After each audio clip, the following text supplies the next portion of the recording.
Okay, good afternoon, everyone. I'm James Walkinshaw, the Chair of the Transportation Planning Board, and I call our March 19th meeting to order. We have a number of members participating in person. Thank you all for coming, and some virtually. Those who are participating virtually, in the event of a disruption to your audio or video connection, please email or text staff. You'll find the contact information in the email we received from Conti last week. I'll quickly go through the process we'll follow for today's hybrid meeting. We'll start with a roll call of the board and confirm that we have a quorum. After that, we will take public comment. During agenda items, I'll have our presenters complete their briefing, and then we'll turn to members for questions or comment. And I'll call on members by jurisdiction.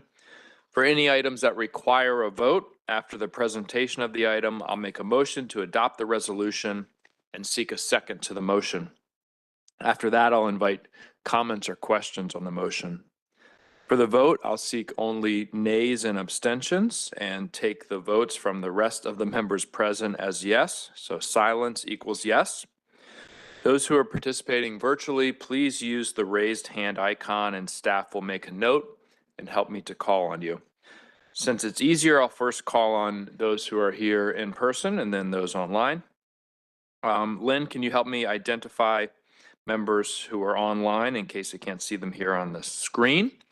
And can you call the roll for us? Yep, great, no problem, Chair Walkinshaw. I'm going to state the name, your jurisdiction or agency. If you could state your name, we'll capture you. If you're late, we'll capture you. We'll get started here. District of Columbia, DC Council, Charles Allen. Here. Thank you. DC Council, Miss Christina Henderson. Here. Thank you. DC Council, Matt Fruman. Here. Great, thank you. DC Department of Transportation. Amanda Stout, present. Thank you. DC Office of Planning. Rebecca Schwartzman, present. Thank you. Moving to Maryland, City of Bowie. Charles County. Jason Groth, present. Thanks, Jason. College Park. Frederick County. City of Frederick. Kelly Russell, present. Thanks, Kelly. City of Gaithersburg. Neil Harris, present. Hi, Neil. City of Greenbelt. Kristen Weaver is here. Thank you. City of Laurel. Armin Sefaka here. Thank you. Montgomery County. Corey Pitts, present. Here. Got you both, Corey and Miss Balcom. Thank you. Prince George's County. Victor Weisberg. Thanks, Vic. Anyone else from Prince George's County? Prince George's County Council, Eric Olson. Great, thank you. City of Rockville. Tacoma Park. Maryland Department of Transportation. Drew Morrison, present. Thanks, Drew. Maryland House of Delegates. And Maryland Senate. We know they're busy right now. Okay, moving to Virginia, City of Alexandria. Arlington County. It's Susan Cunningham. Thanks. City of Fairfax. Fairfax County. James Walkinshaw. Thanks. And Walter Alcorn. Got you both. Thank you. City of Falls Church. Dave Snyder. Thanks. Loudoun County. Rob Donaldson, present. Thanks, Rob. City of Manassas. Sonia Vasquez Luna, presente. Thank you. Ashley Hudson, present. Thank you. City of Manassas Park. Alana Mensing, present. Thank you. Prince William County. Megan Landis, present. Thanks, Megan. Anyone else?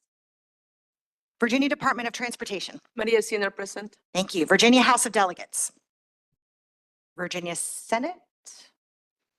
Okay, moving on. Jennifer Boyko, present. Oh, great. Thank you. Jennifer Boyko, present. Oh, got everybody. Okay, cool. Thanks. WMATA. Allison Davis, present. Thank you. Moving on to our ex officio members, Federal Highway Administration. Emily Williams, present. Thank you. Federal Transit Administration. National Capital Planning Commission. Hi, And the Mike Metro- Weil, National Capital Planning Commission. Great, thank you. And the Metropolitan Washington Airports Authority. Yes, Ryan Washington, and I'm present. Thanks, Ryan. Great. So that concludes roll call. If I've missed you or gone too fast, we're keeping an eye out in the participant chat and those in the room. Hopefully you've all signed in. Thank you, Chair Walkinshaw. Thank you, Lynn. We'll now move on to public comment. Given the hybrid nature of the meeting, I'll first recognize members of the public who are here in person to come up to the podium and provide their comments. You'll have 3 minutes. After that, I'll ask Lynn to summarize any comments received online. A copy of those comments received online has been made available to us. I don't know that there are any on the meeting webpage. Lynn, do we have anyone So in no, person? no one signed up to speak, Okay. and there's one comment I'd like to Okay. report about. Great. Okay, great. So between Tuesday, February 18th and Tuesday, March 18th, the TPB received one online comment through our TPB comment form. The summary is posted on our meeting page. Mr. Paul Brown offers comments on the intercity bus and rail report recommendations. He states that the recommendations in the report are useful and offer some recommendations on bus stop improvements and enhancing first and last mile connectivity. He states that local jurisdictions should examine what can be done to incentivize or require intercity bus providers that operate stops in suburban areas to utilize existing bus terminals. With regard to invest in rail infrastructure, he comments that the construction of infill stations on local commuter rail systems could generate new ridership in areas that do not have ready access to rail. He offers examples, and all of this has been shared with TPB staff. So as I mentioned, this can be found on our meeting page. That concludes my report. Okay, thank you, Lynn. We'll move on to the second item on our agenda, which is approval of the February 19th, 2025 meeting minutes. We have a summary of the minutes, and I'm sure that members have reviewed them. With that, I'll move that we adopt the minutes of the February 19th, 2025 meeting as provided. Is there a second? Second, Mr. Chair. It's been moved and seconded by Mr. Allen. Any discussion on the motion? I'll just ask for, well, let me give the opportunity. Are there any corrections or additions to the minutes? Seeing none, we'll move to the vote. Let me first ask, are there any nays or abstentions from the District of Columbia? Any nays or abstentions from Maryland? Any nays or abstentions from Virginia? Any nays or abstentions from other agencies? Seeing none, the motion passes and the minutes are adopted. We'll now move on to the technical committee report. We do have a written summary of the March 7th, 2025 meeting, and I'll ask Vic Weisberg, who's the chair of our technical committee, if he'd like to highlight any aspects of his report. Is Vic with us virtually? Yes. Yes. Thank you, Mr. Chair. The technical committee met on Friday, March 7th, 2025. And then, the meeting materials can be found on the link that was provided. The following items were reviewed. The initial ones were items that are being put forward for inclusion in today's meeting. The first being agenda item 3, briefing on the draft FY 2026 Unified Planning Work Program. And item 4, briefing on the draft FY 2026 Commuter Connections Work Program. Then item 5, an update on Visualize 2050, which we will soon hear.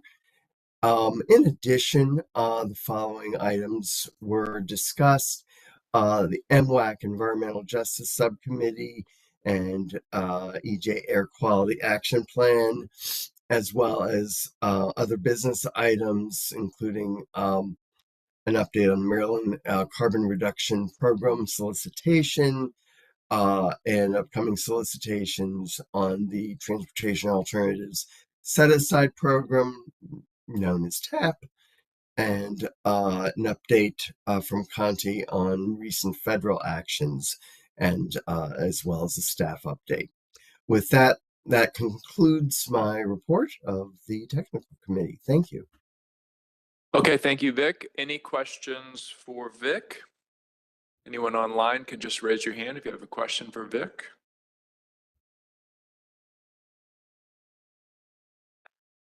Okay, I don't see any questions for Vic. Appreciate the report. We'll now move on to our Community Advisory Committee report. We also have a written summary of their March 13th, 2025 meeting, and I'm thrilled that we have our new veteran now, chair of the CAC, Daniel Papernick, with us, who's going to give us some highlights from the report. Daniel.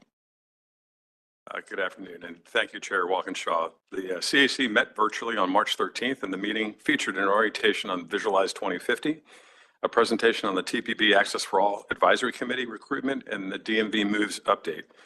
The committee also held their Act Locally round robin.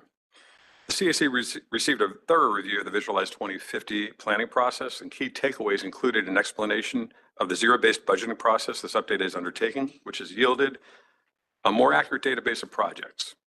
We also discussed the steps remaining for plan approval and got a glimpse of the new website for the plan, and perhaps most importantly, how the public will be engaged and how the CAC may help spread awareness throughout our communities on the plan, and not just on specific facets of the plan, but on its overall importance to providing a unity of purpose to how we achieve a vision of transportation for our entire region. There were also some questions about air quality conformity. The CSC is interested in a deeper dive on this topic so we can understand it better and share the information with our respective communities. We learned more about the TPB Access for All Advisory Committee and the need to reinvigorate membership with the current recruitment drive. The CAC is interested in forming closer ties with this important group and will actively spread the word regarding opportunities for joining the committee. Vice Chair Ra Amin summarized information provided at the February joint meeting of the DMV Moves working groups. We're pleased to hear that the effort continues and will persevere, making tangible progress.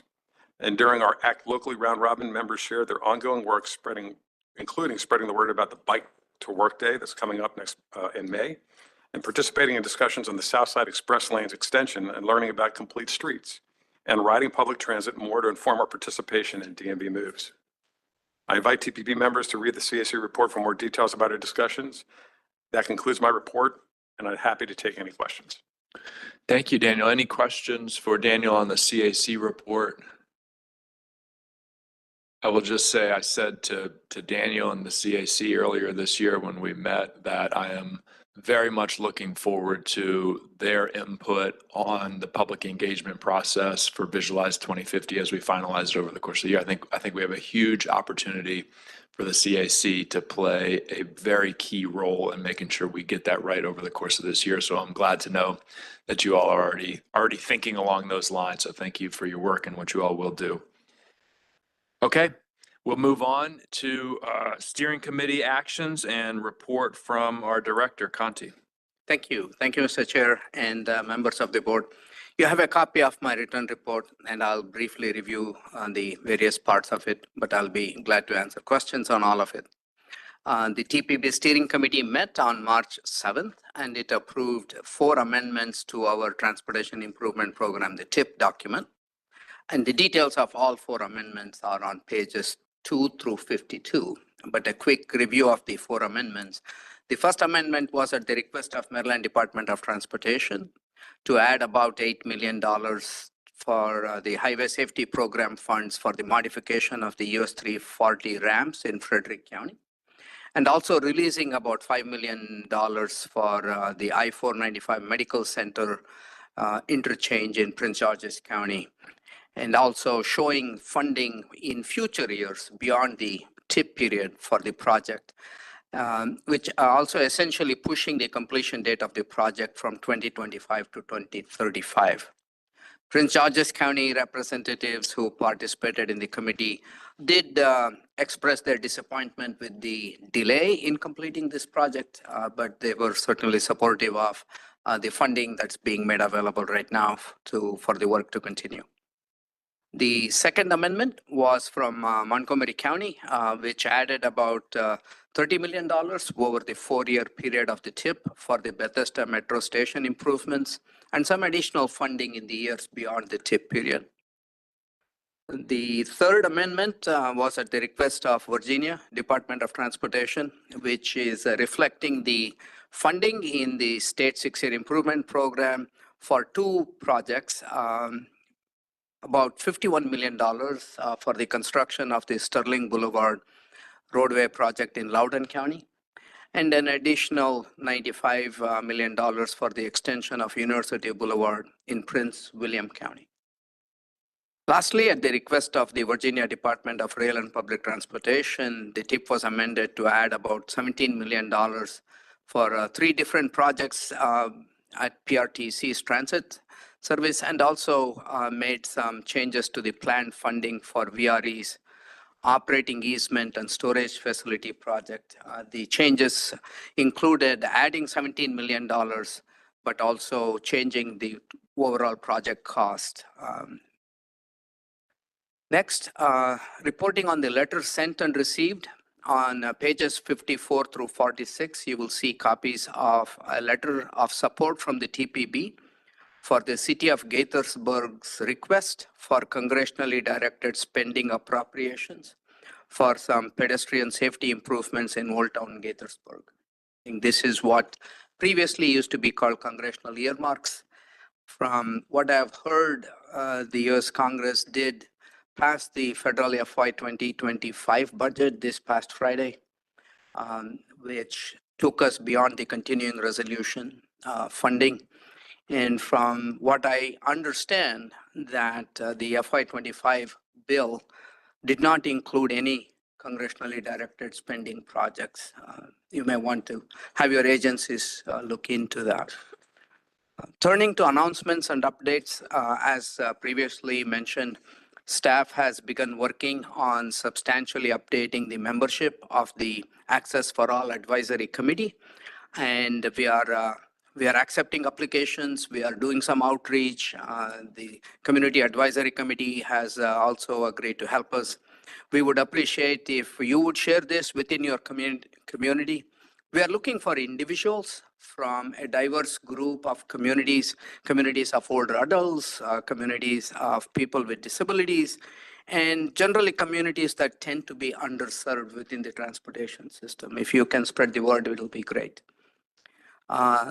That's what is in my return report. One other general topic, this is regarding the changes in the federal policy priorities. While nothing new to report since my detailed briefing to you last month, I just want to let you know that staff continue to be engaged working with our Federal Highway and FTA representatives in the DC office. I'm glad to welcome Layman Williams, who is the administrator of the DC Federal Highway office.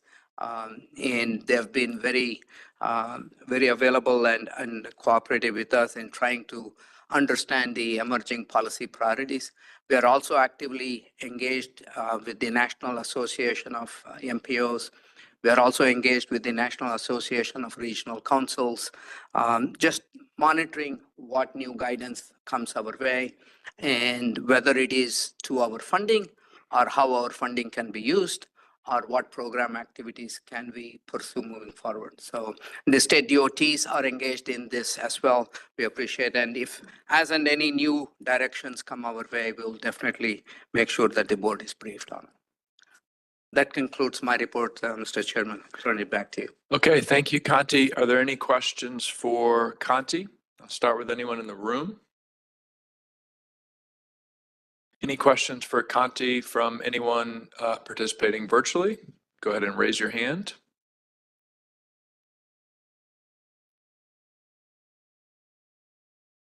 Okay, I see Neil Harris. Mr. Harris, go ahead. Yes, Kanti, did I hear you say that the expected earmarks were not included in the budget, federal budget that was passed recently? That is what I heard, that the FY25 appropriations that was approved on Friday, within the transportation part of that, congressionally directed spending projects were excluded. I have not verified this, just alerting.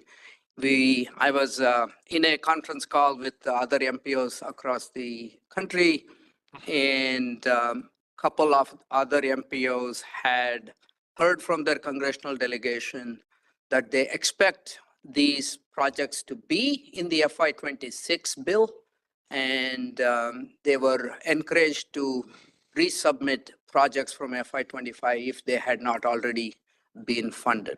So that's what I heard. Thank you. I will dive deep into this with my own staff. Thank you. Okay, thanks. Okay, thank you, Mr. Harris. Any other questions for Kanti?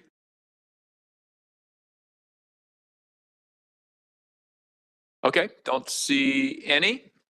Next item is chairman's remarks. I will be very brief. Our final agenda item today is an update on Visualize 2050 and our schedule for completion. This is, as I have said, our top priority for the year, our core responsibility, which is developing the region's long-range transportation plan. This is a process that we began, and a number of us were here 2 years ago with, as Mr. Papernick mentioned, an unprecedented zero-based budgeting approach, which I think has given us a much stronger plan and projects that are in alignment with our regional and jurisdictional goals. We have some new members, so I'm excited for those new members to get the update on the process and to participate in this very exciting year as we bring it to conclusion. So with that, let's jump right into our action items. Item 7, an amendment to the FY 2025 Unified Planning Work Program. Last month, we received the draft work program and budget for our work activities for the upcoming fiscal year. And today, Lynn will present us the final budget document. I think, was it last time or 2 meetings ago, Lynn, where you said this was super cool, this budget document? It's always super cool. So highlight changes from our last review of this and ask for our approval. So after Lynn's presentation, I will be moving to adopt the resolution and calling for a vote on it so we can finalize this. Lynn, go ahead. Great, thanks. Well, you already took half of my presentation. We've got 2 resolutions before us, but I do want to recap how we got here and then finish up with where we are with the numbers. So in January, you all heard a presentation on our basic UPWP activities, what we do every year. You also received a memo that contained what I call the meat of the UPWP. So the UPWP is the staff budget for the work for the year, the federal staff budget. It's federally approved with 80% federal funding. So we do have to follow the federal rules specifically for all the work that we're involved in. That 18-page or so memo was then presented again in February as part of the full document. And that presentation in February included funding amounts and where we were planning to spend the funding and a couple of the cool extra things we were going to be doing this fiscal year. So quick recap, we have about, of the 2 actions that have to happen in order to get a fully approved budget. The first was we looked at all the work that was happening in this current fiscal year, and we decided what we couldn't move forward with, or what we would rather do is roll that funding over in the next fiscal year. That's the carryover memo that you saw last month. It's unchanged to this month. We're carrying over about 1.8 million from tasks 1, 3, 4, and 7. That's the long range plan task, planning elements task, public participation task, and I think 7 is socioeconomic task. I'm looking at Tim. Anyway, the data task. All those activities have been written into the fiscal 2026 UPWP, and all that funding rolls up. So there's just 2 actions that have to happen. We amend the current UPWP to pull the money out, and then approve the 2026 UPWP. The document that's posted actually has, excuse me, a couple of changes. And as Conti alluded to some of these changes, as you know, every year we start out with generally a pretty guaranteed amount of funding. And as we've gone through the last couple months, we've been working very closely with our state and federal partners on that. And our funding is basically unchanged. So it's exactly what we expected, even though there's been a lot of federal things that have been, I guess, happening over the last couple of months. The UPWP funding is the same. We're pretty confident in that. And we did, though, over the last couple of months, as Conti mentioned, as we have been working with national MPOs, and what other folks have been seeing, we did, and we also know that there was an executive order that was rescinded. So of all the executive orders that have happened to us, the most direct impact to our UPWP is that the environmental justice requirements for the long range plan have been removed. So what was written into the plan that you saw last month was that we would be conducting the environmental justice analysis on Visualize 2050 after it was approved, just like we always do. So we did remove that from this particular version of the UPWP, but I'm happy to report that we are looking at, we do often look at the plan and we do analysis on the plan to see what possible futures we have and other work that we can do to really help you all in development of the next plan and the next plan. So that work will continue. It's not going to be specified here right now. We have to wait over the next couple months to see how what plays out. And at the end of the day, we have to approve Visualize 2050 first. So we are on schedule to do that. And so let me just click to the next slide here. Stop clicking to it. Next. Okay, great. So after you all take action today, we submit the 2026 UPWP to the U.S. Department of Transportation. I already have that letter drafted. And the U.S. DOT takes usually about 60 days to approve. They'll review it along with all the other ones. And we usually get an approval letter in June. And then we'll receive funding authorization from our state funding partners because the money does come through then. And we will start work on July 1st. So staff recommends approval of the two resolutions that I mentioned. The first will amend the UPWP that we're currently working under to carry over funding and approve the carryover funding into the 2026. And the second will be to approve the new 2026 UPWP. Thanks. Okay, thank you, Lynn. As Lynn said, we'll do this in two steps. First, I'll move that and we'll have an opportunity for questions or comments during discussion of the motion. So I'll move that we adopt resolution R9 2025 to approve the amendment to the FY 2025 UPWP and the FY 2025 carryover funding to FY 2026. Is there a second? Second, Maria Sina. It's been moved and seconded. Discussion on the motion. Any questions for Lynn or for staff? Mr. Allen? Thanks, Lynn. If you could just clarify the comment you made around the executive order that was rescinded. Yes. Which, if I understand correctly, then the environmental impact analysis is not required? No. So, No. well, let me rephrase or add more words. All right. So, yes. So I believe it was Executive Order 12898 that was enacted in the Clinton years that developed and spelled out what we call the environmental justice analysis of the long range transportation plan. And that is the authority and the regulations for us to do the analysis and the very specific analysis that we did. You may recall we created the EEA's tool. It was very specific to that executive order. One of the executive orders that was enacted within the last month, Conti's going to know the exact number. I'm not sure exactly what it is. It rescinded that executive order, which means the environmental justice analysis that was super prescribed for the metropolitan transportation planning process is now no longer required. Got it. I guess what I'm trying to get at is if it's no longer required, is that the same thing as you'd be prohibited from doing it? The second part is where current indications are. There are some restrictions on what federal funding could be used across all these sectors, but certainly within transportation for the MPOs such as the TPB, that federal funding provided for MPO functions should be tied to what is statutorily required. And since environmental justice analysis was not statutorily required, we would not be able to use federal funding to do that. So that is, and the same thing for any DEI initiative. The National Association of MPOs and various federal offices are engaged in how exactly that will be translated into our requirements and what we should do and what we couldn't do. So at this time, based on our understanding of what the guidance is, that we will not be permitted to use federal funds. And since the TPB gets only federal funds, we don't get any other funds to do our work. We are removing that.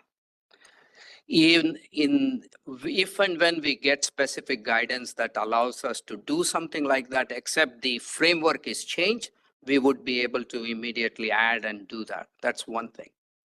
The other thing that Lynn was alluding to is the environmental justice analysis not specified exactly how the analysis should be done. That is what we were doing. Now that if we are not allowed to do that, it does not prohibit MPOs to look at the impact of their long-range transportation investment at a community level.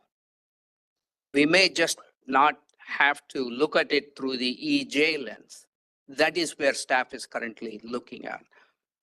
We want to assess what is the impact, not at the regional level alone, which is TPB always does that, but what is the impact of our planned investments at the community level? And in the past, we used the EJ analysis framework to do that. And now if that is no longer there, is there flexibility for the MPO to define a different framework to still look at the impact at the community level? So we are planning to do that. We just don't have the exact framework figured out that would still be consistent and compliant with the federal regulations. Okay. Appreciate that and know that you're trying to dance as best you can. I think it's pretty stupid to have the federal government tell us what we can't do on this. I can respect the fact that you've got federal dollars that you need to protect that are what help fund the other work. I just think that the environmental justice work that's been done previously has been deeply helpful and impactful, and everything from our equity emphasis areas and other data that we've used has helped the region be very thoughtful and intentional with a lot of our work. So look forward to more conversations about how we continue that good work in whatever structure it needs to be. Yeah, exactly. And the other similar work that the TPB had done voluntarily, and just 6 months ago, we were commended for that work. And that's on climate change. Because it's good work. Yeah, and we were the first MPO in the country to voluntarily adopt greenhouse gas reduction targets exclusively for transportation. That is also not work that we can do. So we are trying to see how do we continue to look at the transportation investments at a regional level that would advance not just our mobility goals, which are important, but also these other goals. So we're continuing to keep that open. Okay, thank you. And I think, you know, the challenge and the opportunity for us is in recognizing all of our work has had and will continue to have co-benefits and tertiary benefits. So our climate-related work has helped us to fulfill our mandate to reduce emissions and improve air quality. Our equity emphasis work, in my view, and I suspect in yours, has helped us fulfill our mandate to improve mobility in the region. We just have to navigate that moving forward to make sure we can continue to achieve those really important goals that the federal government says we have to achieve.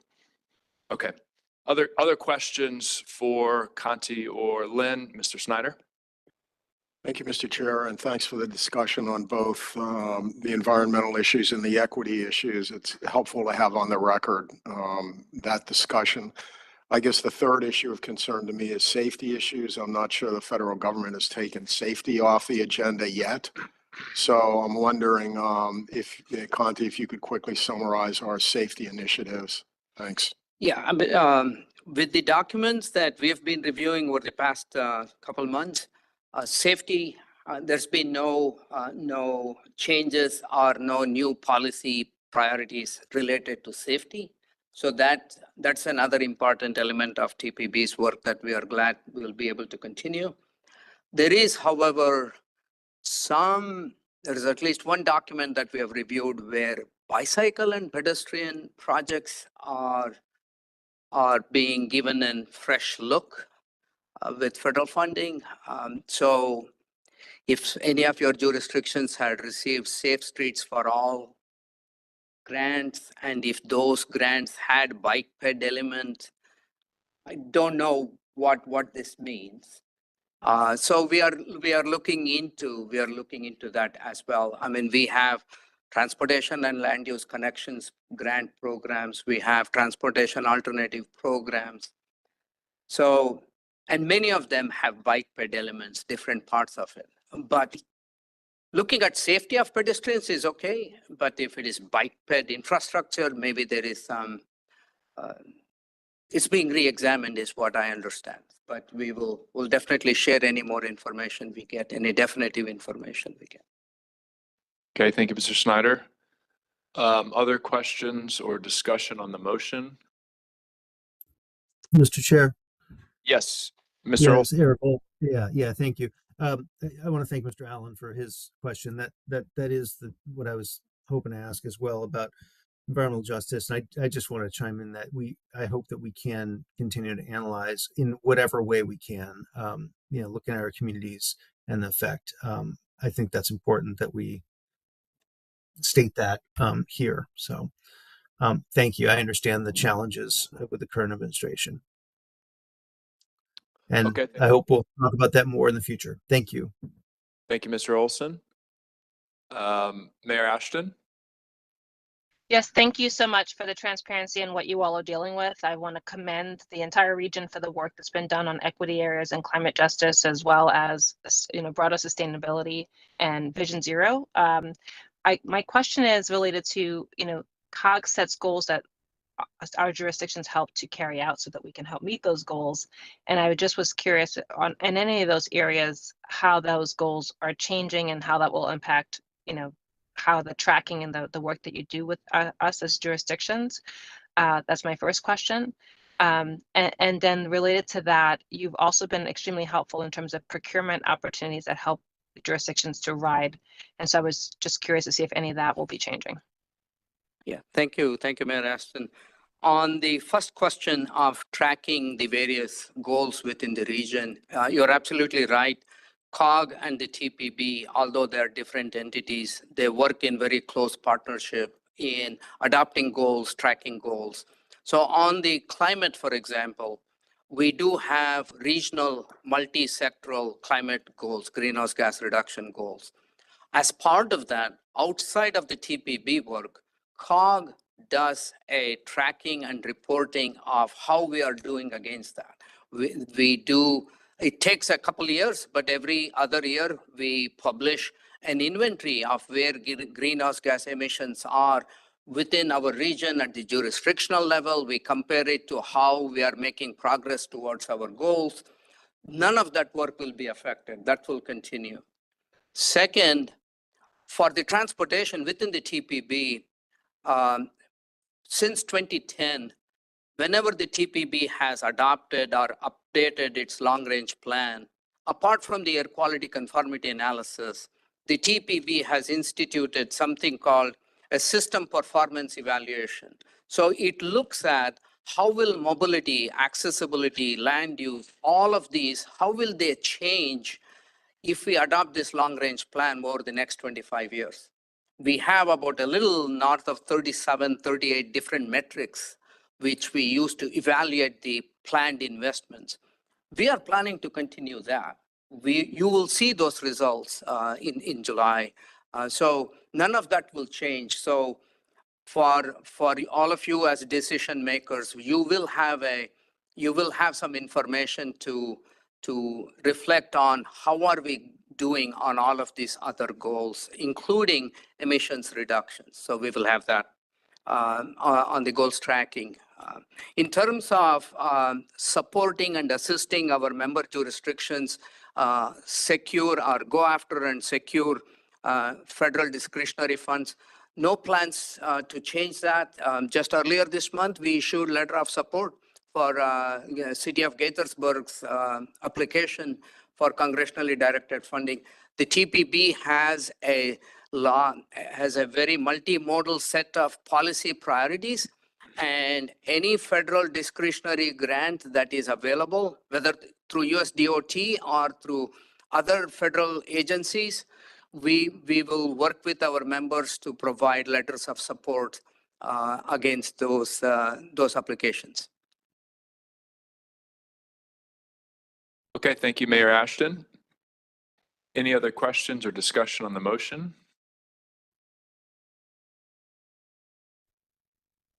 All right, seeing none, we will go ahead and move to the vote. And as a reminder, this is a vote on Resolution R9, 2025. Are there any nays or abstentions from anyone in the room? Any nays or abstentions from anyone who's with us online? Seeing none, the motion carries and the resolution is adopted. We'll now take up the budget and work program for the upcoming fiscal year. And I'll move that we adopt Resolution R10, 2025 to approve the FY 2026 UPWP. Is there a second? Second. It's been moved and seconded.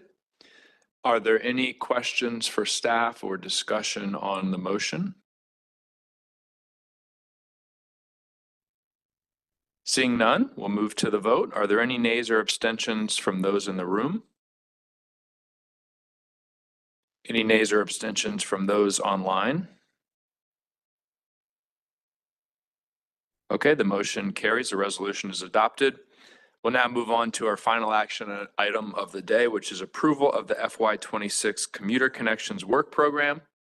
And last month, we received the draft work program and budget for our activities for the next fiscal year. And Dan Sheehan will present us the final budget document and highlight any changes and seek our approval. After the presentation, I'll move adoption of this resolution. Dan, go ahead. All right, thank you very much, Chair Walkinshaw. That was a great summary. So I'm here today to provide a quick refresher on the Commuter Connections FY 2026 work program and to recommend board approval of tasks and budgets associated with that work program. The full version of the CCWP is listed as item number 8 in your meeting materials if you wish to reference it. The 36-page document contains work product services and budgets associated with the Regional Commuter Connections TDM program, and no edits have been made to this document since my briefing to the board in February because there were no comments received. The program will continue its focus of offering commuter assistance programs and incentive programs to help reduce roadway congestion and improve air quality throughout the region. These programs and services include a free public ride matching program, a guaranteed ride home program, commuter incentives, mass marketing to help raise awareness of the robust and sustainable commute options in our region, our annual Bike to Work Day event, and the employer outreach efforts that exist on behalf of our local jurisdictions. The work elements and associated budgets, which were developed by TPB staff alongside DDOT, MDOT, and VDOT staff who fund the program, total to just under $8.5 million. Maintaining investment in commuter connections will be critical to meet the growing demand for commuter assistance in our region. RTO efforts have generated significant increases in the volume of registrations and inquiries received by our program. We've roughly doubled just about half of all of our major metrics, including the amount of new accounts created as seen in row 1 of that table, enrollments in our Guaranteed Ride Home program, the number of match lists we produce, which are individuals looking to find carpool partners or joint van pools in the region, website sessions, and phone calls.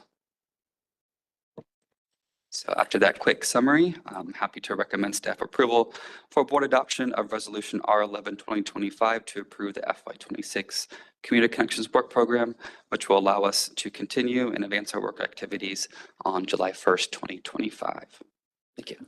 Okay, thank you, Dan. The enrollment growth is certainly exciting. Great to see the enthusiasm for the program. Wonderful.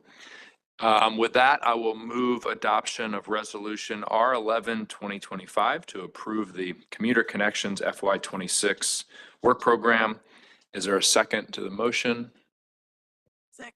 It's been moved and seconded. Any questions for staff or discussion on the motion?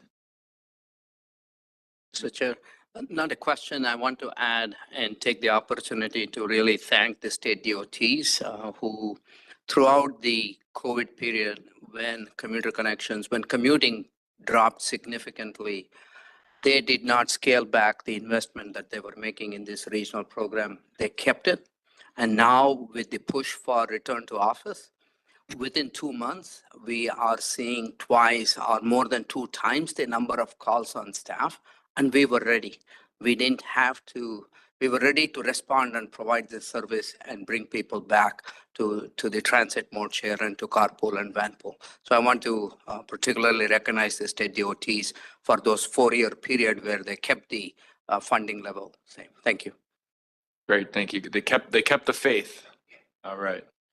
Any other questions for Dan or discussion on the motion? Anyone? There isn't anyone online with a hand raised? No? Okay. We'll move to the vote. I'll first ask for any nays or abstentions from those in the room. Any nays or abstentions from those with us online? Seeing none, the motion carries and the resolution is adopted.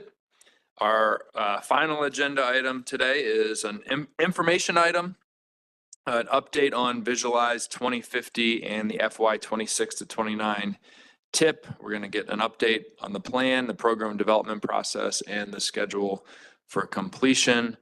We have Christina and maybe just Christina. Go ahead, Christina. Well, it won't be just me, but Oh, you're back? Okay, all right. good afternoon, Chair Walkinshaw and members of the board. My name is Christina Finch, and I have the pleasure of leading the development of the region's next transportation plan. The TPB staff and many of your agency staff have been working diligently on various activities for the National Capital Region Transportation Plan, Visualize 2050, as well as the fiscal year 2026 through 2029 Transportation Improvement Program. I'm glad to report the work is progressing well, and we are looking forward to sharing more information with you later this year. In the meantime, today, I'd like to give you more insight into the development of the National Capital Region Transportation Plan, the contents of Visualize 2050, as well as the remaining milestones for this year up until plan adoption. During this presentation, I will invite my colleague Sergio Rotaco to share with you 2 new interactive mapping products.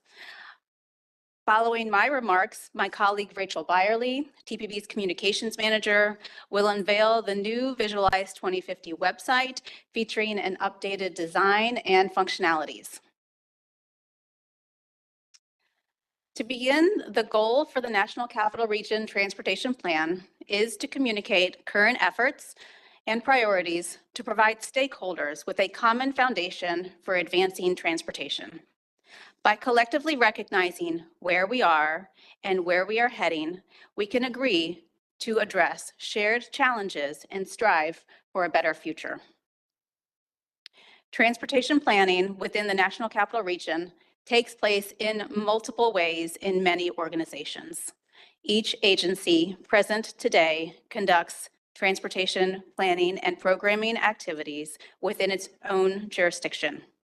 Each state has its own long-range transportation plan and conducts transportation planning for specific modes, topics, corridors, or areas. Similar activities take place within each locality, transit agency, or other regional agencies, such as the NVTA or NVTC.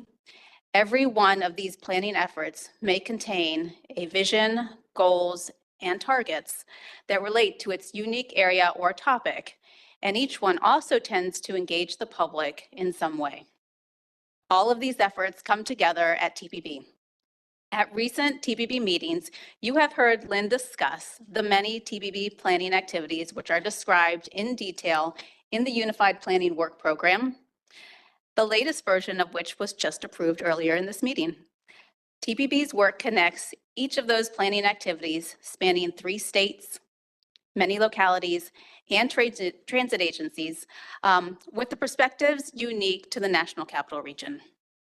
Whether the topic is freight, safety, bicycling, intercity travel, congestion, or many others, all of the planning, the plans and studies inform the region's transportation plan Visualize. Visualize 2050 is different than any of the other state, local, or regional plans that inform it because it has the unique characteristic of being fiscally constrained.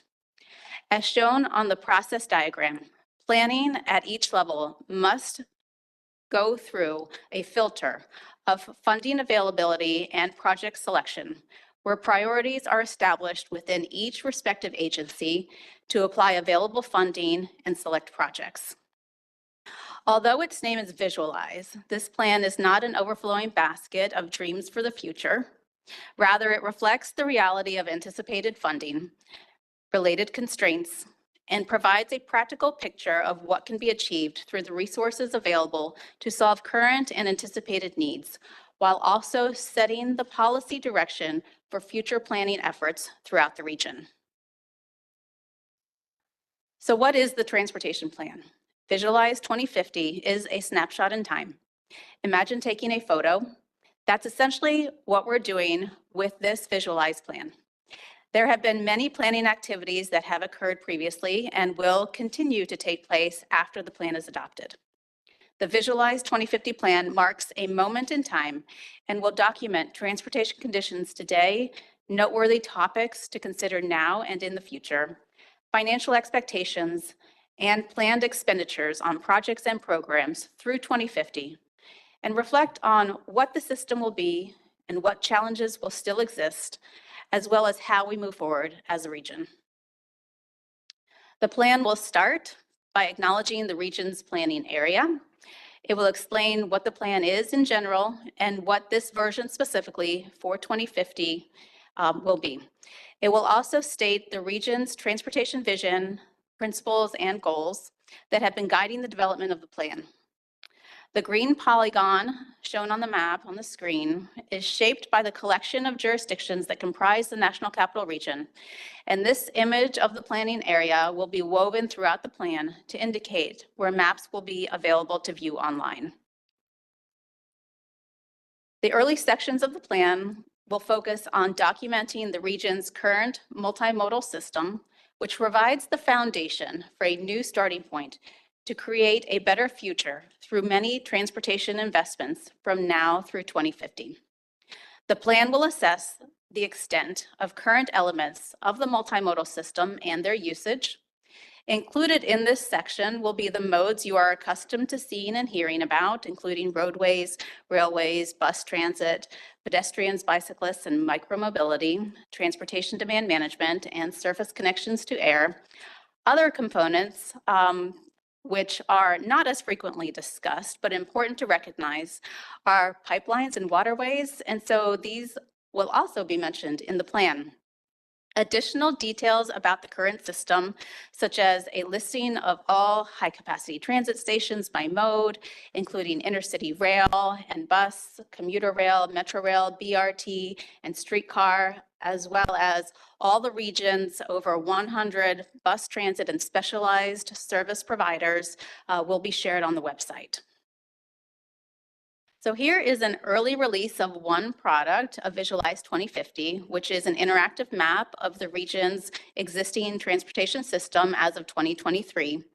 The intent again here is not to provide you with real-time information, but to establish a base from which we can see how the transportation network will change from now through 2050. You can see where roadways and managed lanes, high-capacity transit stations for rail and BRT services exist, as well as local transit routes, stops, and bicycling facilities. This multimodal map is available now for you to view on the Visualize 2050 website, and I will pause here for my colleague Sergio to give you a demonstration of this map. Thanks, Christina. That's correct. As Christina noted, we've established a one-stop shop where you as members and the public at large, when as it is published, it's currently published on the website now, can find a single place where the TPB has many maps and many data layers that include all kinds of information on the multimodal transportation system in this region.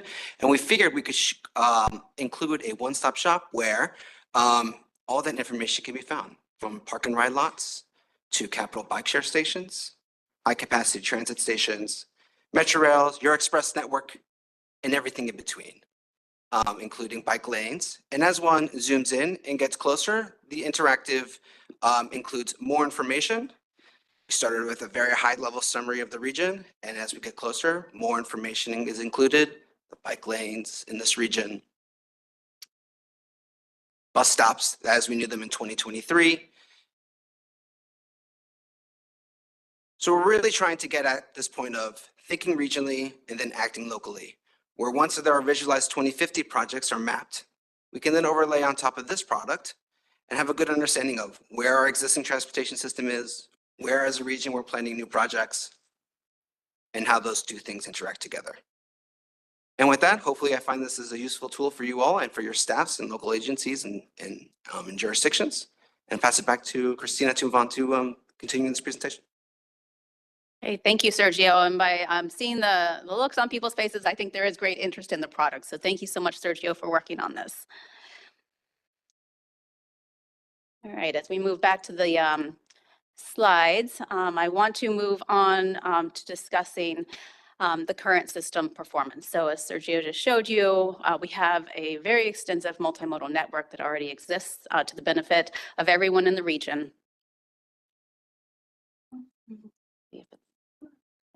The next part of the plan, after documenting the current network, will be to reflect on how is the current multimodal transportation system performing.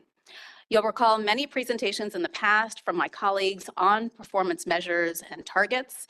This information is helpful to know from a data perspective how well the region's infrastructure is meeting adopted targets.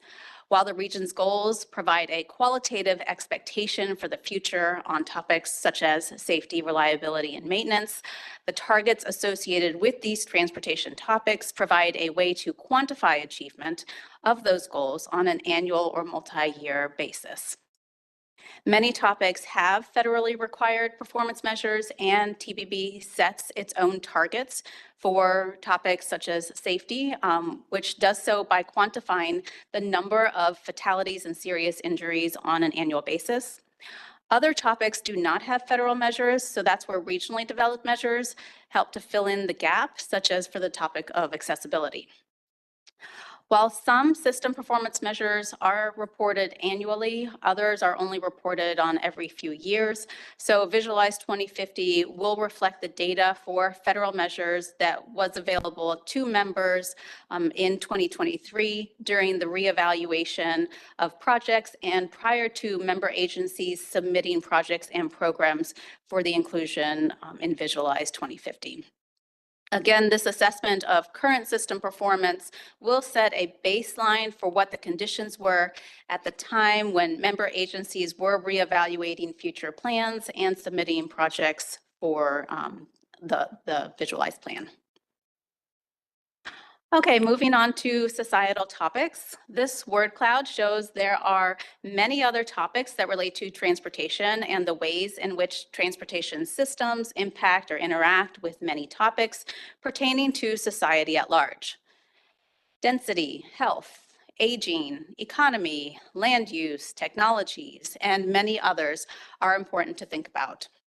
They range in importance from person to person, but they are all topics that are being analyzed and will be reflected in the plan as ongoing considerations for planning the region's future transportation system.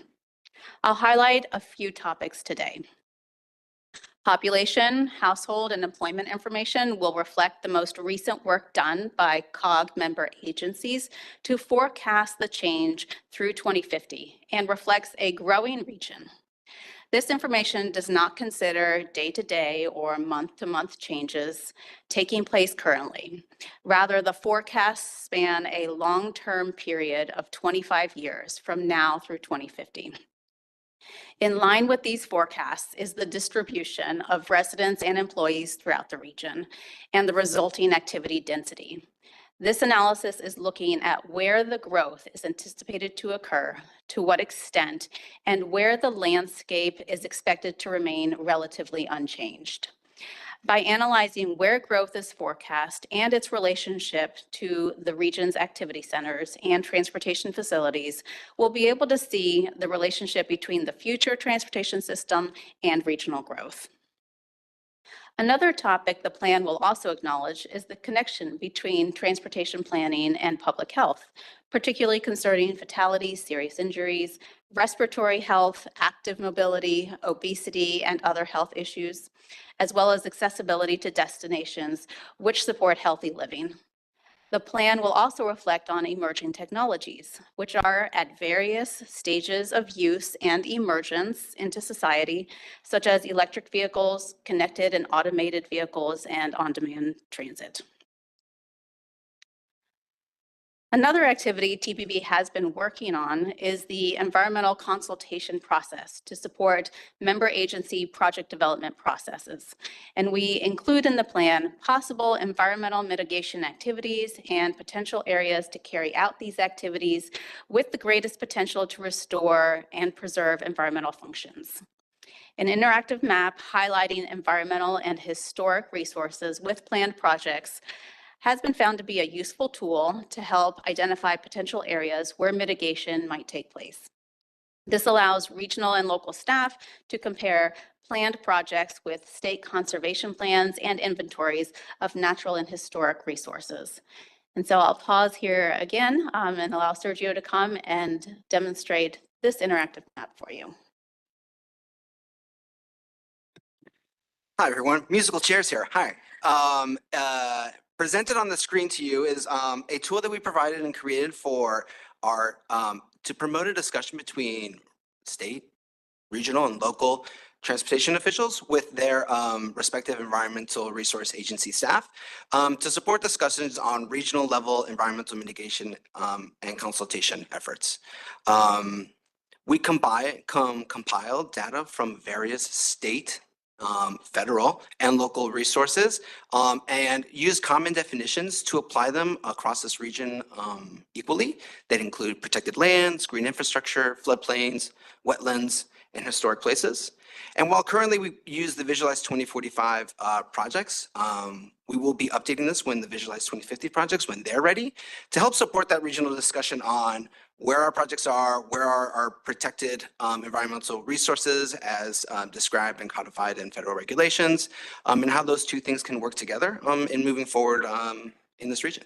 So with that, hopefully you find this tool useful and is also currently publicly available on our Visualize 2050 website. Thanks. Right. Thank you, Sergio. All right, moving on to what will be one of the most read sections of Visualize. Talk now about the financial plan, because here in the plan is where we discuss the anticipated revenues and planned expenditures.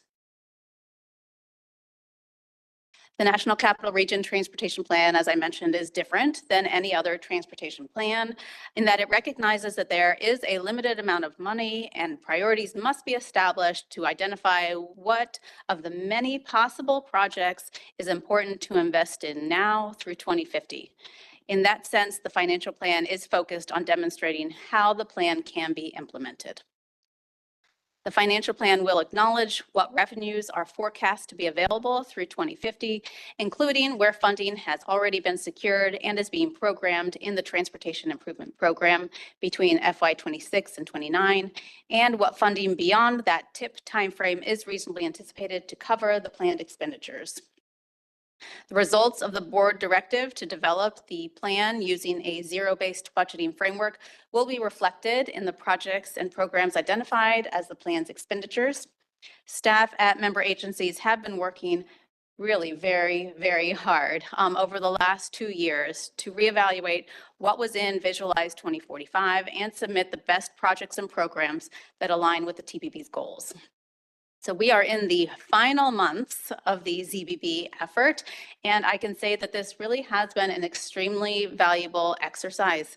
Many of the project records that were in TPB's database have been withdrawn or marked as completed by the agencies, and many new projects have been submitted, resulting in a more realistic accounting of the activities intended to move forward to enhance the region's transportation system in the future. So the next section of the plan will highlight the region's future transportation system in 2050. resulting from the implementation of those projects, programs, and policies. It's important to note here that every project that will be implemented over the next 25 years, particularly smaller projects such as bicycle and pedestrian improvements, minor roadway improvements, or transit service adjustments, is not known today. As such, the list of itemized projects with a defined scope of work and to and from limits is most accurate for the major capacity improvements that are included in the travel demand model work for air quality conformity and performance analysis. While some individual projects beyond those major projects will be highlighted and included on the future system map, others will be captured solely in the financial plan with money going towards certain project types, such as transportation alternatives, and these activities will not be itemized in a list or mapped. The plan will reflect what is possible with the available funding associated with the related eligible activities and indicates general, regional, long-term direction rather than local precision.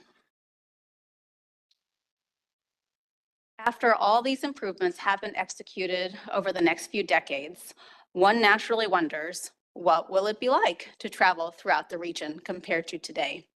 The TPB's travel demand work may be thought of as a crystal ball, providing the outcomes of forecast growth and transportation investments. It is our only insight into the future. With more than 20 performance measures, the plan will provide valuable insights into many topics, including regional accessibility, mobility, mode split, congestion, and delay. We'll be able to share information related to people's proximity to high-capacity transit stations, as well as activity centers.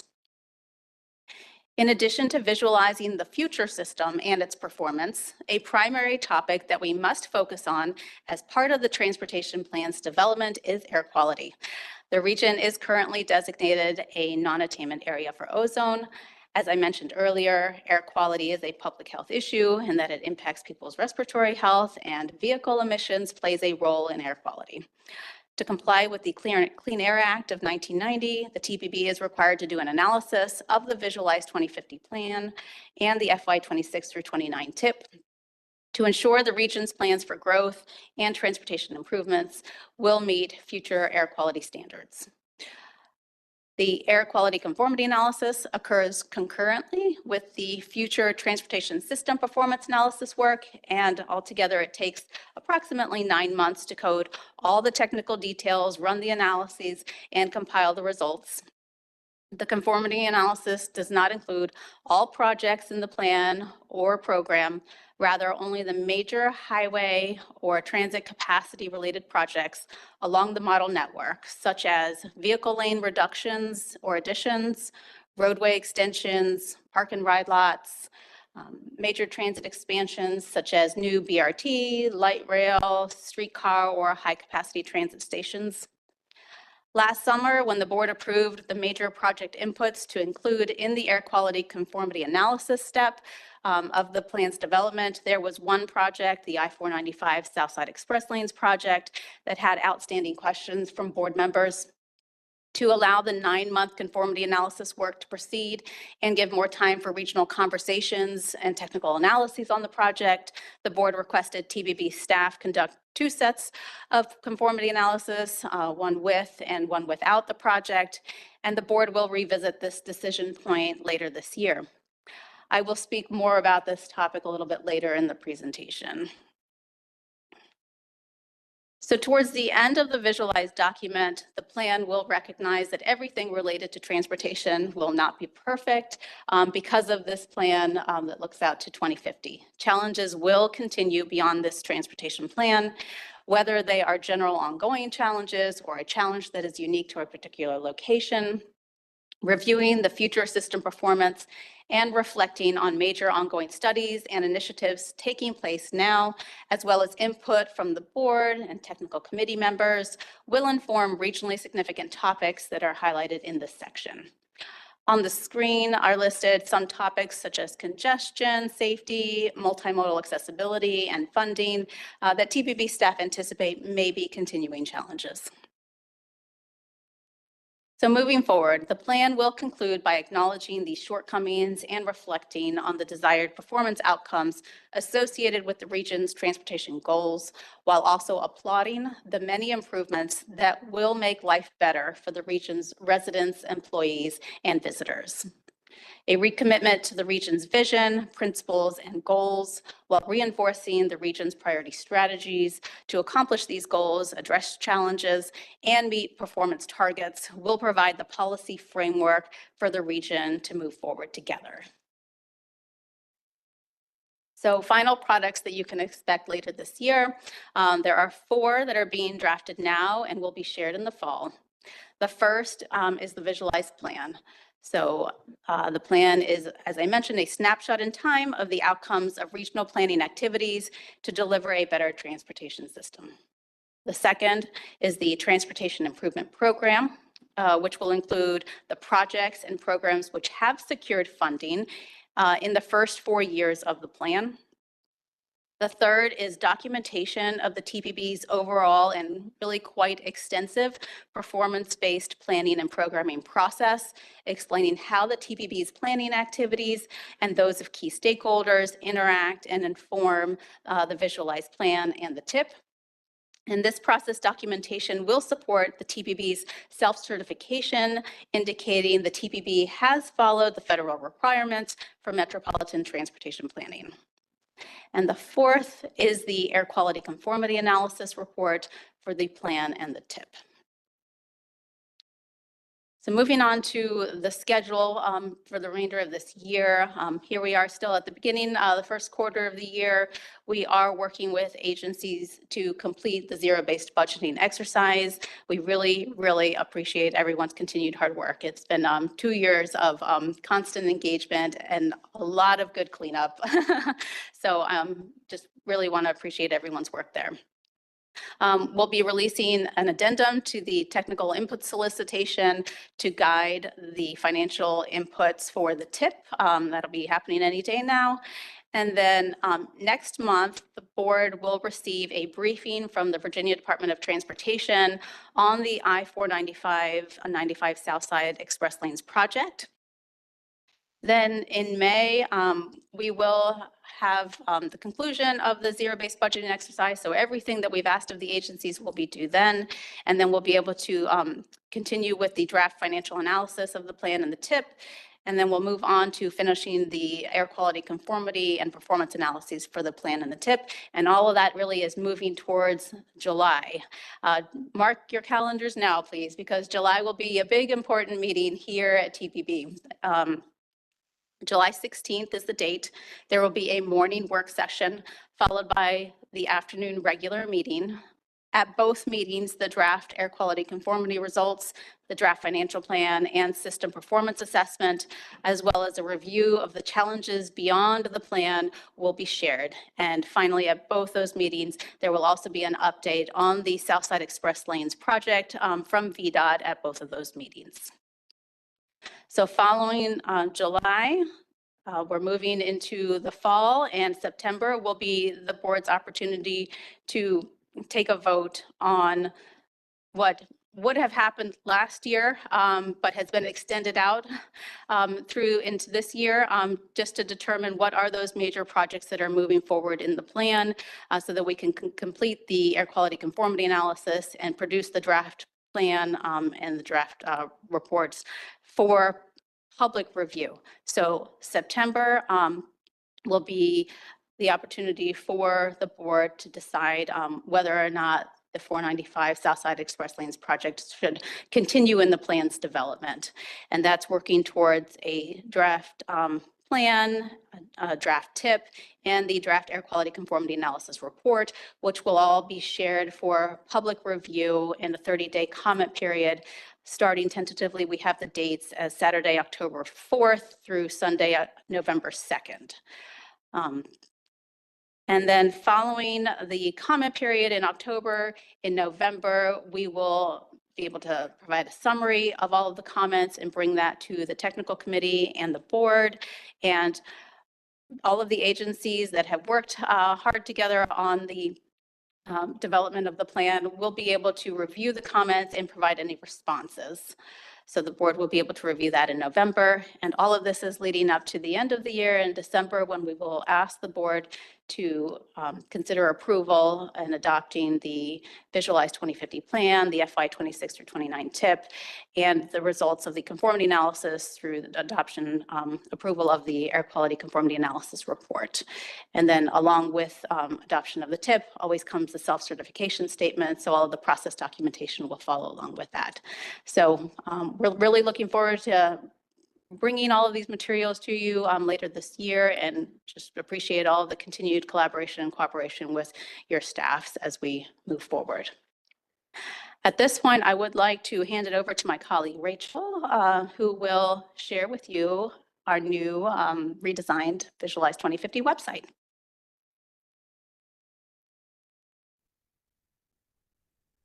Thank you. Good afternoon, Chair Walkinshaw and members of the board. I'm glad to have the opportunity to share with you our brand new Visualize 2050 website. If you'd like to follow along as I speak, I have a few slides and then we'll take a look at a couple pages of the website, but the URL is visualize2050.org. And the goal of the website is to explain the National Capital Region Transportation Plan, the development process, as well as how the public can become involved. Christina and Sergio shared a couple of the resources that we already have on the website. That's the interactive maps, and we'll take a closer look at that at the end, where you can find that on the website. It's also a place where we hope to bring the printed plan to life. So in addition to the interactive maps, we have some new features that will make it a little bit easier to read the chapters of the plan and the executive summary. It's a great place to highlight recent developments, upcoming activities, and meetings. And we also hope that it's very helpful for supporting you, our TPB members, and our community members through the resources we provide and the gateway that we have for public participation. A little fast there. All right. The first place I wanted to touch base on would be the navigation. The new website features what we call a fixed menu or a sticky menu. And this is a great feature not every website has, but as you scroll through the pages, the menu will stay intact at the top. And you'll find there that we have a home page about plan development, a page on the plan itself, plan resources, and also get involved, which is where you will find most of our public engagement information. We are also including a submenu, and in the screenshots, I have an example of this. So if you go to plan development and then click on meetings, it will automatically take you to that section of the website. So you don't have to scroll through everything to get to the information that you're trying to find. And again, once we pull the website up, we'll give a demonstration of what that looks like. What is the key content of the website? On our homepage, we're talking about the latest developments, the plan goals, and the overarching schedule of the plan. On our About page, we delve into topics covered in the plan, as well as our federal planning and air quality requirements. The plan development page includes a more detailed schedule, activities, and a meeting schedule that you can take a look at, both past and upcoming meetings, as well as a whole list of stakeholder resources, some of which we've traveled over from our older visualize2045.org website. The plan page is a work in progress. We currently have principles, goals, and strategies, but this is where you will also find our Visualize 2050 draft and final plan and executive summary once those are available, the drafts ahead of the comment period, and of course the final plan after the comment period and approval. Plan resources is where we will upload information about the Transportation Improvement Program and the Air Quality Conformity Analysis reports once those are both available. But currently you can find two maps, the current transportation network and the environmental consultation map that Sergio shared with us earlier. And Get Involved includes where we will have links to the public comment period. We currently have information on our past 2 comment periods, so you can take a look at what happened. And then this is where we'll post all the information for public comment in the fall. We plan to do another ambassador program toolkit. This is where we provide ready-to-use content that you can put on your websites, in your newsletters, and your social media, where you can share that word about the availability of the plan and advertise the public comment period. As I mentioned, we have some new features that we're glad to have on this website. Hopefully it will make it easier for all of you. We have accordions, it's a great way to say real estate on the website. If you click on a down caret, it will open up a box that will provide additional information. And then of course you can close it and move on to the next thing that you want to read. On the plan development page, we currently have flip books, and I have a screenshot of what this looks like. So this is a simplified way that you can either download a PDF or you can open the PDF and read it like you would a magazine and flip through it. We have a map gallery, which links to the interactive maps, and also timelines that provide a little bit more detail in terms of what has happened on the schedule and what's up next. So resources that you might be interested in taking a look at include stakeholder resources such as a transportation glossary. We have information on our synthesized policy framework, our technical input guides that were used to develop the project list for 2050, as well as some information carryover from the Visualize 2045 website. The plan resources, I already mentioned the TIP and air quality conformity analysis report. We'll have information on that. Frequently asked questions, including those that came from TPB and state responses to inquiries over the past year, the interactive maps. And if you're not currently on our newsletter list, you can subscribe to that. Just go to the footer of the website and you can get TPB news or Visualize 2050 updates. And I will let you know you should get a Visualize 2050 update in your inbox this afternoon, because we're going to send out an announcement about the new website, and we'll also be sharing on our social media channels. And my final slide before Amanda pulls up the website is we just wanted to have a note here about how you can share the website. As I mentioned earlier, please feel free to share the URL, the link on your own websites, in your newsletters or social media. And it is live, so please feel free to share at public meetings or with community organizations. Ahead of the comment period, we'll be posting additional information on the Get Involved page. We will point you to the draft plan, the TIP and air quality conformity report. We'll have that ambassador toolkit that I mentioned. Whenever posting, you can use hashtag Visualize 2050. That's a great way for all of us to track where the plan is being discussed. And please encourage comments. And that just gives a quick overview. And then Amanda's going to pull up the site and we'll take a look at a couple of the pages. The first one I'd like to go to is the Plan Resources tab, and then we'll go to Maps. And this is where you'll find those maps that Sergio was presenting earlier.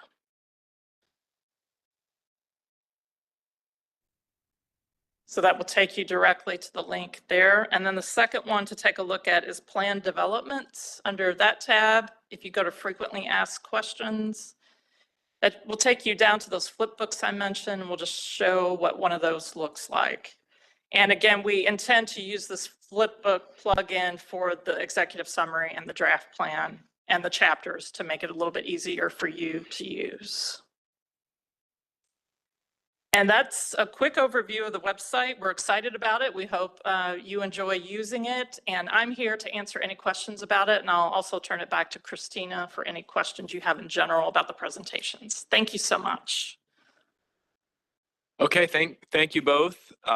Needless to say, an incredible amount of work has gone into this and will continue to go into this over the course of the year from the TPB staff, from the state DOT staff, from our jurisdictional staff. So thank you to everyone who has worked so hard on this. The website looks great. One question on the website, the first map that Sergio showed that had the entire multimodal network, he mentioned layering on the Visualize 2050 projects. Is the idea to do that just before the public comment period. Okay, got it. Great. And maybe along those lines, one of the slide with the schedule, maybe slide 20, showed the public comment period in the fall. Was it 20? Yeah, so the tentative dates. So I just want to flag that for board members. We're looking at October-ish, but then a question, is the public comment period either the length or the precise dates prescribed by federal law, or do we have flexibility? And what flexibility do we have? The federal minimum requirement is 30 days. Okay, So, but we can go beyond that. got it. And I'm just doing the math here, October 4th to November 2nd. That's exactly 30 days, I guess, right? Okay, so, I think we might, depending on where we are in the process, look at, can we get to 45 days or 60 days, just because it might take somebody 60 days just to go through everything that's on the website. So we can look at that when we get there. I think those are the questions that I had. Let me go ahead and open it up. Let me start with folks in the room for any questions. Mr. Peterson? Well, hi, thank you so much. Just a question about the functionality of Visualize 2050, the mapping tool, visualization tool, and particularly use by stakeholders. And I guess the question is, to what extent does this now or perhaps in the future could be interactive so that users could look at and work with the creation of alternative design scenarios? And I say this because at both the broad regional level and the micro level, there's an initial concept, but of course, the further development and implementation of that is something that ideally would happen through interaction with the public in order to reduce conflicts, et cetera.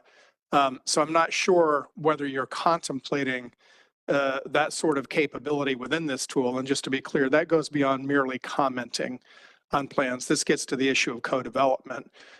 Is that something that is on the horizon? Is it already included? Is it something worth additional discussion? Yeah, thank you, Mr. Peterson. I think you used the word that I was going to say. It is the co-development. This website, this series of maps is the plan that the TPB member agencies have worked on, have developed a programming or a funding plan that they intend to implement. So this set of maps is at the end of the process. What you were alluding to, which we have seen, is ideally in a scenario analysis. If these are the decisions that have been made, what if we step away from this and imagine a totally different set of investment decisions that could be made? That is where, in developing such a scenario, is where we can have such a tool where they could plot, rather than come and simply describe, I want this, they could go on a map and say, I live here, I want to go there every day, there's no bus, so let's put a bus there. So as part of a scenario analysis, something like that is what we could use.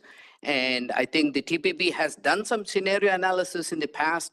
We have not used such a mapping tool back then, but I do expect there will be additional such scenarios, and there'll be opportunities to create such an interactive way of seeking input from our stakeholders on alternative scenarios.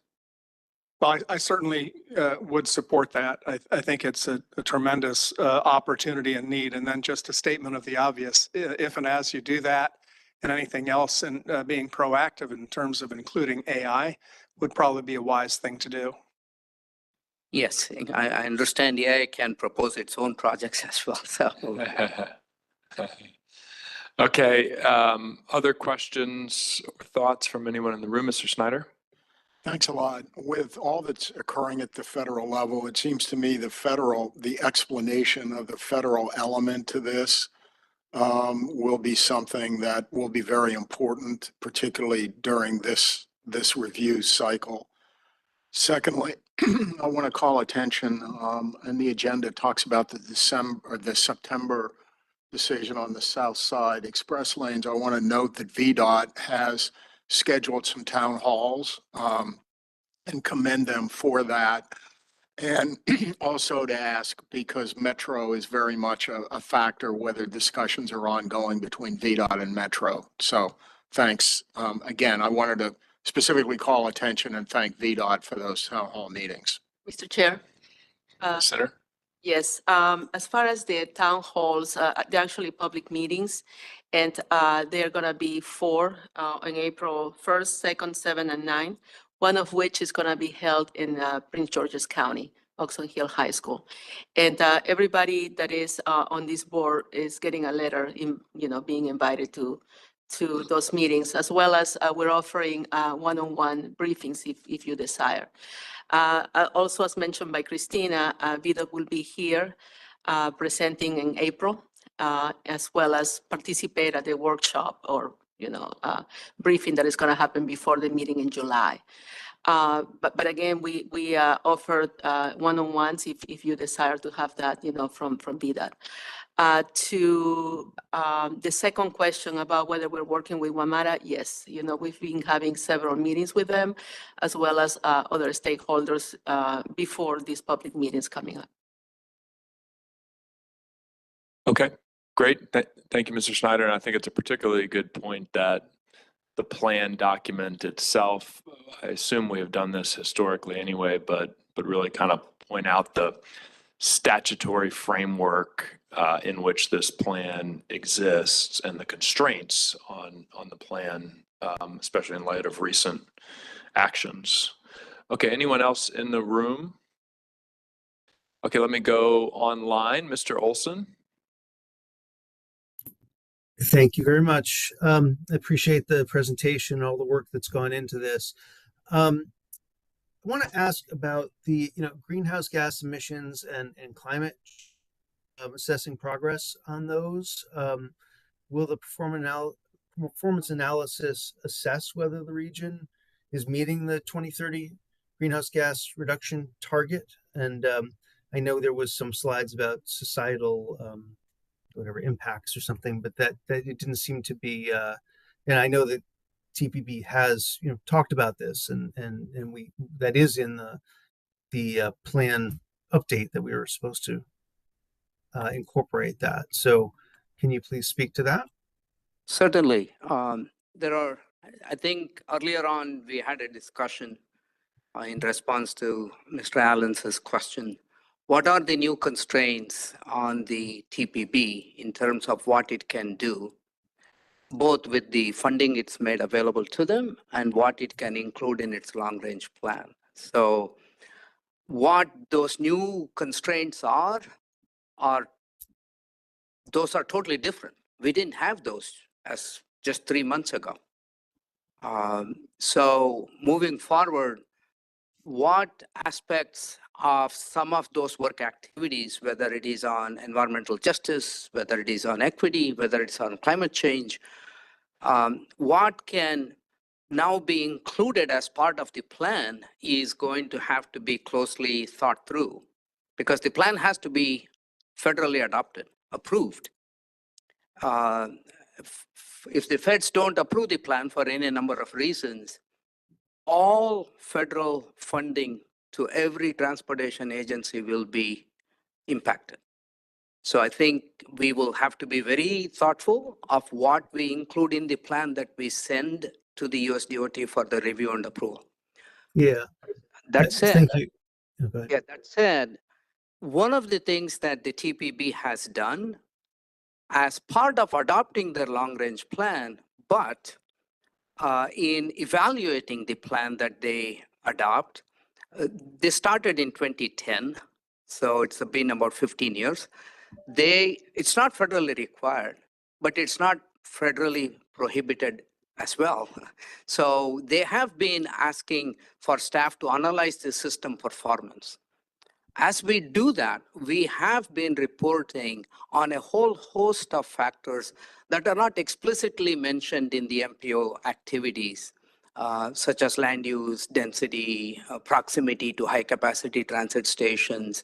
So as part of that, we also report what might the greenhouse gas emissions be in the future if this plan is implemented, along with the population growth, employment growth. So, Mr. Olson, we do not plan to change reporting that. So we do plan to do that analysis and report it. To how it gets communicated and reflected in the plan document itself is something that we'll have to think through. I'm sorry, let me if I could clarify, Mr. Chair. So you will be analyzing the greenhouse gas and climate change progress? Just it Absolutely, may we've not be been in doing the that. plan? Yeah, we've been doing that since 2010. Okay, and how will that be communicated? Like a separate side analysis or something? It's the analysis that we do for emissions of the criteria pollutants, which for us at this time is ozone. The same software that the EPA developed and provides us and asks us to use also provides us with estimates of particulate matters, carbon monoxide, and greenhouse gases, CO2 equivalent. So whatever that model provides us is available to us, and we report it to the TPB. And we report that, and that can be compared against the regional goals to say, this is the co-benefits of implementing this plan. Okay. All right. Well, I appreciate that is there. And I guess the other thing was, I did see information about, bike and other things, and I understand that's also in Visualize 2050, but that's all 2030. But that's also there's language of the federal government that prohibits that. Is that right? Exactly. Yeah, you're absolutely right. I think moving forward, we have, since 2010, also been reporting on what is the future in terms of bicycle and pedestrian activities in our region. And we are very glad to note that for the past 8 years, with every long-range plan the TPB has adopted, the fastest growing mode of trips in the region has been walk and bike. The slowest growing mode of travel has been single occupant vehicles. Okay. And transit has remained in between. So we've been reporting that, and we will continue to report that. As of now, we still don't know how to integrate it and communicate it within the plan document. And we'll be looking to state DOTs and our federal agencies for guidance on that. There is nothing that says that the long-range plan cannot include bike ped projects. So I'm assuming if we are investing in bike ped projects, it's a reasonable thing to say, how are those bike ped projects contributing to the improvement? So I think it'll be okay. I just don't certainly know. hope so. Yeah, I would certainly hope so. Please keep us in the loop on all that. And I look forward to the greenhouse gas and climate implications, and getting those at the same time as everything else. Appreciate that. Thanks. Thank you, Mr. Chair. Okay, thank you, Mr. Olson. Any other questions or comments from folks online? So Chair, not a question or a comment. I want to take the moment to acknowledge one of your staff members, Leo Pineda. This is going to be his last meeting as your staff. He was incredible help for us over the past few years as we went through the zero-based budgeting and the TIP and the funding. So we certainly are sad to lose him, but we are very glad to one of our other agencies around this dais that will. Who stole him? One of our okay, all right. one of our most active members. We're happy for them, though. All right. Well, Thank you, Leo. Thank you, Leo.